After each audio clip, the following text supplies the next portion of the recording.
এইটা কি বলো তো? এটা হচ্ছে হোমমেড মেয়োনিজ। আজকে আমার ছেলে এটা তৈরি করেছে।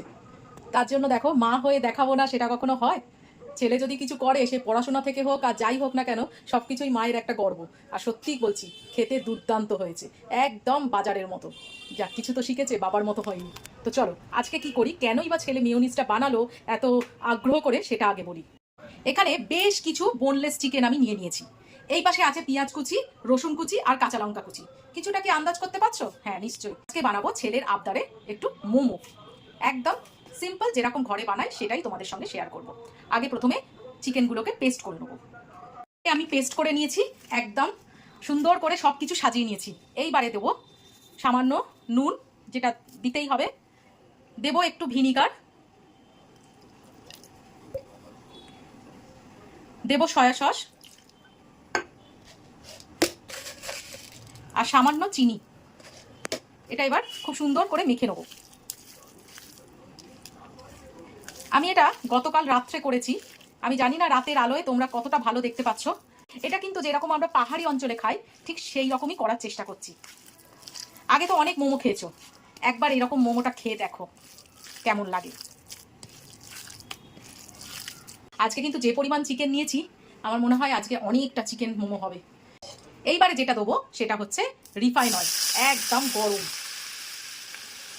এই জিনিসটাই সিকিম বা আমরা যখন গ্যাংটক বা দার্জিলিং ঘুরতে যাই না, এই জিনিসটা দেয় বলেই না ওদের এটা এত জুসি হয় এবং এত সফট হয়।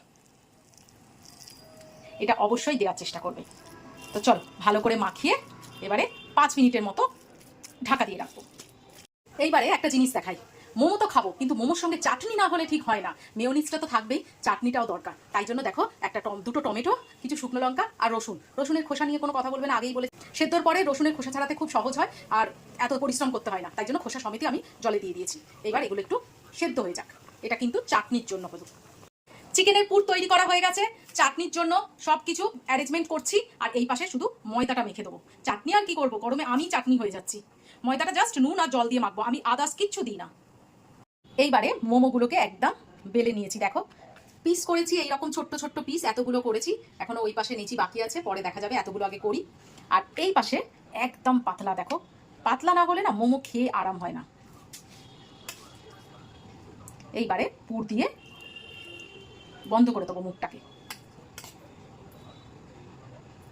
বাড়িতে যখন খাচ্ছি পুরটা একটু বেশি করেই দেবো।